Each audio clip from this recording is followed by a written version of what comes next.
கப்பலின் பின்னணியத்தில் அவர் தலையணியை வைத்து நித்திரையாய் இருந்தார். இதுவும் நமக்கு நல்ல தெரிஞ்ச சம்பவம் தான்.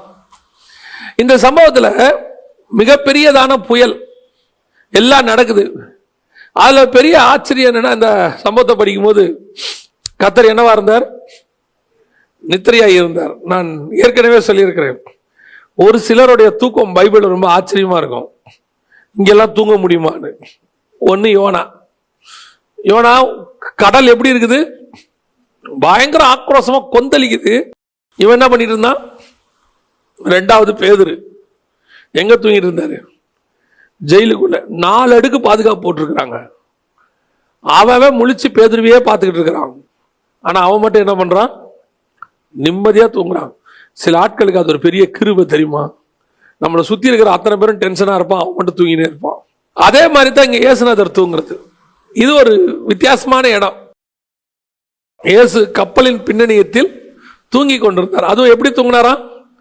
தலையணையை வைத்து. அது பாருங்க, இயேசுநாதர் தலைகணி கொண்டு போயிருப்பாரா? அவரே என்ன சொல்றாரு? மனுஷகுமாரனுக்கு தலை சாய்க்க இடம் இல்லைன்னு இருக்கு. அப்படி இருக்கும்போது இவர் போற இடத்துக்குலாம் தலைகணியை கொண்டு போயிருப்பாரு. சிலர்லாம் அந்த ஏர் பில்லோன்னு வச்சிருப்பான்.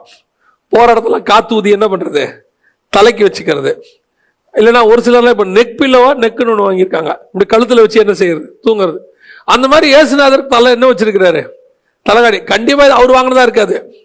யாரோ நம்மால ஒருத்தன் கொண்டு போயிருக்கிறான். சில ஆட்கள் இருக்கிறாள், இந்த பாஸ்டருக்கு நல்லது செய்யணும்னு சொல்லி, அந்த மாதிரி பாஸ்டர் தலைகணி வச்சுங்க பாஸ்டர் அப்படின்னு அவர் நினைச்சிருப்பாரு. என்னையாடா தூங்க சொல்ற? நான் தூங்குறேன். நான் தூங்குனா நீ என்ன ஆவரன்னு மட்டும் பாரு அப்படின்னு படுத்துட்டார். நித்திரையாய் இருந்தார். நடக்கிறது என்ன தெரியுமா? கடல் கொந்தளிக்குது, அடிக்குது. இதுல ஸ்பெஷாலிட்டி ரொம்ப முக்கியமான இடம் என்னன்னா, இயேசுநாதர் படுக்க போனாரு, அந்த இடம் தான் ரொம்ப முக்கியம். இயேசு எங்க போய் படுத்தாரு? கப்பலின் பின்னணியத்தில். பின்னணி என்ன சொல்லுவாங்க அப்படின்னு கேட்டீங்கன்னா, ஸ்டன் அப்படின்னு சொல்றாங்க. அதாவது the weakest part of the ship அப்படிம்பாங்க. கப்பலுடைய ரொம்ப பலவீனமான பகுதி. பலவீனம்னா என்ன? சும்மா கையில உடைக்கிறது அப்படி இல்லை. நீங்க அது என்ன பகுதின்னு கேட்டீங்கன்னா, பொதுவா இந்த கரையில வந்து நிற்கும் போது ஒரு பில்லர் மாதிரி இருக்கும், கப்பல்ல ஒரு சின்ன தூண் மாதிரி இருக்கும். இது ரெண்டையும் சேர்த்தா என்ன பண்ணுவாங்க? கயிறு கட்டி கப்பல் தண்ணிக்குள்ள போகாம இருக்கிறதுக்கு கரையில என்ன பண்ணுவாங்க? இந்த கப்பல்ல இருந்து ஒரு கயிறு எடுத்து கட்டுவாங்கல்ல. இந்த கப்பலோடைய அந்த பகுதி இருக்குல்ல, கரையை தொடுகிற பகுதி, அதுதான் பின்னணியம். எதுக்காக அதை அப்படி வச்சிருப்பாங்க அப்படின்னு கேட்டீங்கன்னா, the weakest part அப்படின்னு சொல்லுவாங்க. கப்பல்ல இருக்கிறதுல அது வீக். அது வீக்னா நீங்க நினைக்கிற மாதிரி சும்மா இல்ல, ரொம்ப ரொம்ப வீக்கான இடம் போல அப்படி இல்ல. கப்பல்ல எல்லாமே ஸ்ட்ராங்கா இருக்கும். மற்ற இடத்தோட கம்பேர் பண்ணும்போது இது எப்படி இருக்கும்? வீக்கா இருக்கும். இது எதுக்காக அப்படி வச்சிருப்பாங்க அப்படின்னு கேட்டீங்கன்னா, அந்த காலத்துல எதிரிகள் வரும்போது, அப்பெல்லாம் நமக்கு வந்துட்டு கப்பல் மட்டும்தான் ஒரே போக்குவரத்து. எதிரிகள் நாட்டை பிடிக்க வரும்போது ராஜாக்கள் என்ன செய்வாங்கன்னா, ஓடி வந்து இந்த கப்பல்ல ஏறி தப்பிக்கும் போது என்ன செய்வாங்கன்னா, இந்த கயிறெல்லாம் அவுக்கிறதுக்கு என்ன இருக்காது? நேரம் இருக்காது. இந்த பகுதியை உடைச்சு விட்டுட்டு போயிடுவாங்களாம். உடைப்பதற்கு ஈஸியாக இருக்குமா அந்த பகுதி?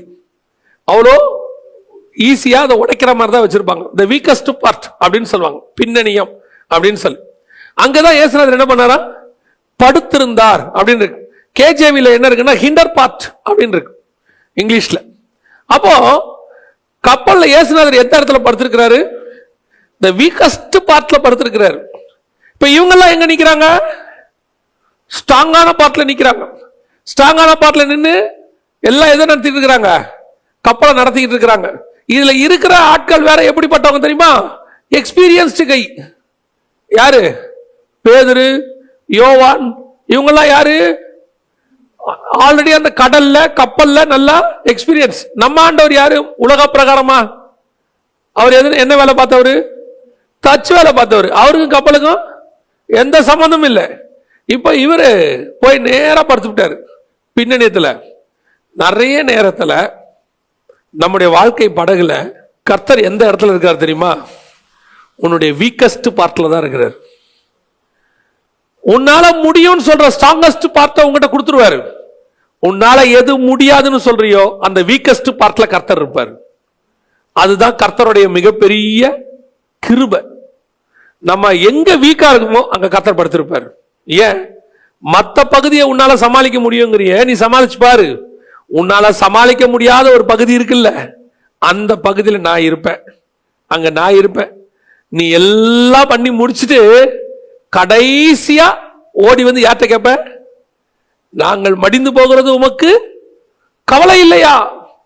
நானா என்ன தூங்க வைக்க சொன்னவங்கள தலகாணியை கொடுத்து பாட்டு பாடி தூங்க வச்சு விட்டு இப்ப என்ன கேள்வி? அடுத்த கேள்வி, நாங்கள் மடிந்து போகிறது கவலை இல்லையா? கர்த்தர் சொன்னார், இவ்வளவு நேரம் நான் ஏன் தெரியுமா தூங்கிட்டு இருந்தேன்? உங்களுடைய ஸ்ட்ராங்கான பகுதியெல்லாம் முயற்சி பண்ணி பாருங்க, எல்லாம் செஞ்சு பாருங்க, ஆனாலும் உங்கள் கப்பல் உடையாது, நீங்கள் அழிய மாட்டீர்கள். காரணம், உன் கப்பல் எங்க உடையணுமோ அந்த இடத்துல நான் உட்கார்ந்துருக்கேன், எங்க உன் வாழ்க்கை முடியணுமோ அந்த இடத்துல நான் உட்கார்ந்துருக்கேன். உன்னை முடிய விடாம நான் பார்த்துப்பேன், உன்னை அழிய விடாம நான் பார்த்துப்பேன். பிரச்சனை வரும், நான் தான் எப்பவும் சொல்லுவேன், வாழ்க்கையில பிரச்சனை இல்லைன்னு ஆண்டவர் சொல்லவே இல்லை. எல்லாருடைய வாழ்க்கையில என்ன இருக்குது? பிரச்சனை இருக்கு. ஆனா உன்னுடைய பிரச்சனையில உன் வீக்கஸ்ட் பார்ட்ல கர்த்தர் உட்கார்ந்துப்பாரு. உன்னை முன்னாடி படகை செலுத்த விடுவார். நீ போ, உன் பலத்துல எவ்வளவு போறியோ போ. ஆனா அந்த பலத்துல போக போக போக கடைசியாய் ஒரு நாள் வரும், என்னால முடியல ஆண்டவரே, என்னால நடக்க முடியல ஆண்டவரே, என்னால இதுக்கு மேல படகை செலுத்த முடியல ஆண்டவரே, என்னால இதுக்கு மேல வாழ முடியல ஆண்டவரே, இதுக்கு மேல எனக்கு என்ன பண்றதுனே தெரியல ஆண்டவரே, நான் சாக போறேன் அப்படிங்கிற முடிவுக்கு நீ வருவ. இதுக்கு மேல நான் வாழணுமா? அதான் அங்க சீசன் கேட்கிறான், நாங்கள் மடிந்து போகிறது உமக்கு கவலை இல்லையா? இதுக்கு மேல நாங்க சாகதாயா போறோம், இதுக்கு மேல இந்த போட்ல ஒண்ணுமே பண்ண முடியாது. கர்த்தர் சொல்றாரு, நகர்றா, ஸ்ட்ராங்கான பார்ட்ல இருக்க நீயே இப்படி கவலைப்பட்டினா உன்னுடைய வீக்கான பார்ட்ல நான் படுத்திருக்கிறேன். உன்னை கூட்டிட்டு வந்தது சாகடிக்கிறதுக்கு இல்ல, வாழ வைக்கிறதுக்கு. வந்த 12 பேரை செலக்ட் பண்ணி இத்தனை நாள் நடத்தி கொண்டு வந்து உங்களை அற்புத அடையாளங்கள்லாம் நடத்தி கொண்டு வந்தனே எதுக்காக? சாகடிக்கிறதுக்கா? வாழ வைக்கிறதுக்கு. உங்களுக்கு ஒண்ணு மட்டும் நல்லா தெரியணும், நம்முடைய ஆண்டவர் உங்களை வேறு பிரிச்சது, உங்களுக்கு தேவையான கிருபைகளை கொடுத்தது, தாயின் கருவிலிருந்து தாங்கி கொண்டு வந்தது எதுக்காக? சாகடிக்கிறதுக்கா? இல்ல, வாழ வைக்கிறதுக்கு. அந்த வாழ்க்கை படகுல சில புயல் வீசத்தான் செய்யும், சில நேரத்தில் பிரச்சனை வரதான் செய்யும், சில நேரத்தில் பிரச்சனை உச்சத்துக்கு போகதான் செய்யும். ஆனா ஒண்ணு மட்டும் தெரிஞ்சுக்கணும், என் போட்ல வீக்கான பார்ட்ல என்னுடைய ஆண்டவர் இருக்கிறார். இந்த போட்டு உடையாது, இந்த போட்டு பிரச்சனை வராது. நான் எப்பவும் சொல்லுவேன், குடும்ப வாழ்க்கையில பிரச்சனை வராம இருக்காது, பிரச்சனை வரும். எல்லார் வாழ்க்கையிலும் வரும், என் வாழ்க்கையில, எங்க குடும்ப வாழ்க்கையிலும் வரும், எல்லாருடைய வாழ்க்கையிலும் வரும். ஆனா ஒண்ணு மட்டும் நான் சொல்லுவேன், குடும்பத்துல பிரச்சனை வரும், ஆனால் குடும்பம் இல்லாமல் போகவே போகாது. காரணம், அந்த குடும்பத்தை நடத்துகிறவர் கர்த்தர். அங்கு எங்க முடிய போது நம்ம நினைக்கிறோமோ அந்த இடத்துல கர்த்தர் நின்று நடத்திடுவார், திருப்பி கொண்டாந்துருவார். உனக்கு அந்த விசுவாசம் வேணும், அதான் வேணும். ஆண்டவர் சொல்றாரு, அற்ப விசுவாசிகளை ஏன் பயப்பட்டீர்கள்? உன் வீக்கு நீ நினைக்கிற இடத்துலயே நான் இருக்கிறேனே, நீ ஏன் ஸ்ட்ராங்கான இடத்துல உட்கார்ந்து இருக்கிறவன் இவ்வளவு அவிசுவாசமா இருக்கிற? தைரியமா சொல்லு, இந்த படகை நான் கிராஸ் பண்ணுவேன், இந்த கரையை நான் கிராஸ் பண்ணுவேன், இந்த கடலை நான் கிராஸ் பண்ணுவேன், என் விசுவாச போராட்டத்தை நான் போராடி முடிப்பேன். காரணம், என்னுடைய படகுல, என்னுடைய வீக்கான பகுதியில் என்னுடைய ஆண்டவர் இருக்கிறார். என்னை அவர் சாகடிக்க விட மாட்டார், என்னை அவர் கொல்ல விட மாட்டார். நான் அக்கறைக்கு கண்டிப்பாய் கடந்து போவேன். விசுவாசத்தோட சொல்லணும், அதுக்குதான் ஆண்டவர் நம்மளை வச்சிருக்கிறார். என்னுடைய வாழ்க்கையில எத்தனை சிச்சுவேஷன் அப்படி வந்திருக்குது.